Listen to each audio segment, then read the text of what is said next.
Live tonight on In Focus, post-President Cyril Ramaphosa's address to the nation on the movement in the fight against the COVID-19 pandemic. The nation now having moved to adjusted lockdown level 2, which essentially means non-essential gatherings can now happen right up until 10 p.m. A hospitality trade that seriously needs reprieve would want to react to that, as the curfew has been slightly relaxed, allowing restaurants now to operate for longer. Wendy Alberts joins us now for the Restaurant Association of South Africa. Wendy, good to have you with us tonight. What does this adjustment represent in real terms for businesses on your bottom line? A slight later closing, but still pretty much restricting those night hours. But also the second announcement is that on-site consumption can also now go up until about 10 p.m.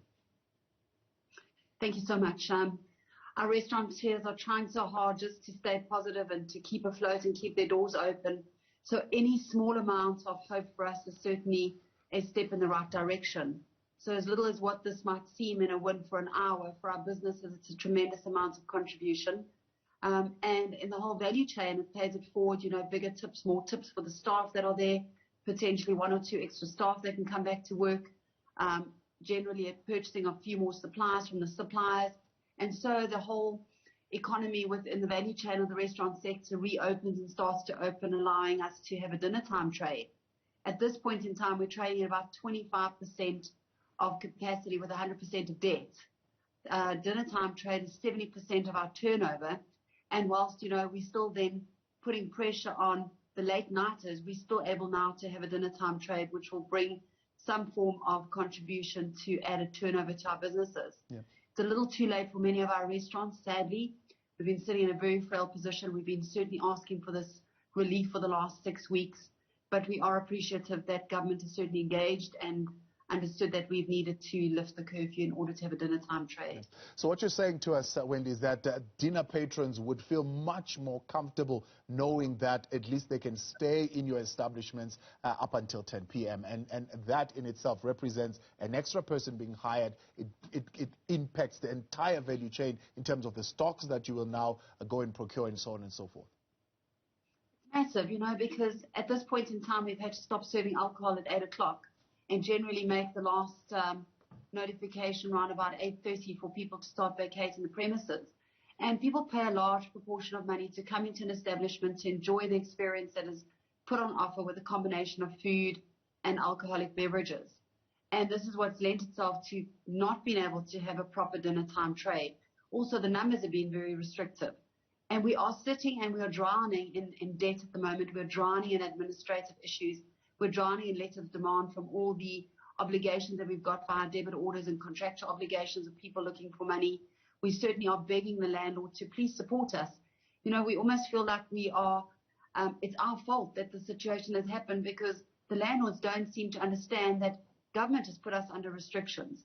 We've been takeaways and we have been delivery services, then we were bottle stores, then we were coffee shops, and then we were roadhouses. And we've never been able to trade our businesses for 18 months to its full capacity. And I think that the position that government always puts us in, with the uncertainty of what we can trade, when we can trade, and how we can trade, and the constant switching our businesses on and off, has had a massive impact in the amount of numbers that have closed. If we go back to the April holidays, we didn't have the degree of restrictions that we've got now, and we showed government that we were certainly responsible in keeping health and safety standards of our staff and patrons at the highest degree. So while we've gone with different levels and different degrees of restrictions on our restaurants, when we still haven't been able to prove that we are high risk, and in fact the rest of the world shows that we are low risk, and more importantly is that why are we not being consulted by government? Why are they not looking at the industry and saying, you're a large contributor to job creation, many people have lost their jobs in this industry, and we need to do whatever we can to protect the integrity of the restaurant industry. Yeah. I want to come back to that degree of consultation in a moment, particularly when the president says, I recognize your hardship. Does he really recognize your hardship? And what has he suggested as far as easing the burden? But let's talk about those numbers. 250 now indoors after this consultation or briefing, whatever you'd want to call it. Does that make a huge difference for a number of establishments? Absolutely. You know, we are South Africa's most loved industry. And the feedback we've got from the public, especially over the last week, is open up the restaurants. We feel comfortable. We are satisfied that you are exercising health and hygiene protocols.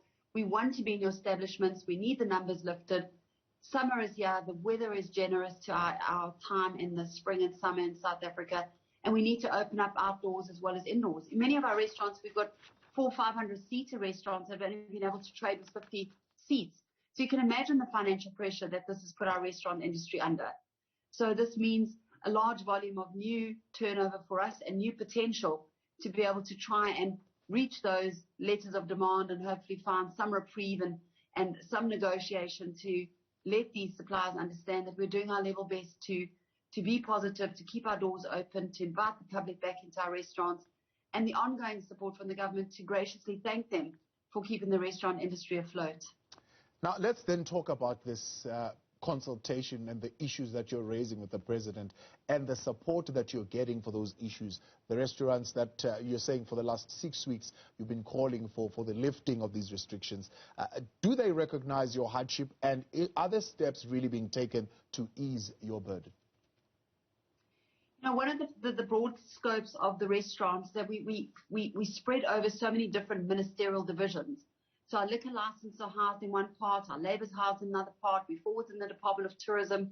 And since the shift of the Minister Mameloko, we've really struggled to entrench a valuable relationship that certainly advocates for us to be able to reopen our businesses. You know, when Mameloko was invested in our industry, we were really, really able to get good reprieve, get consultation.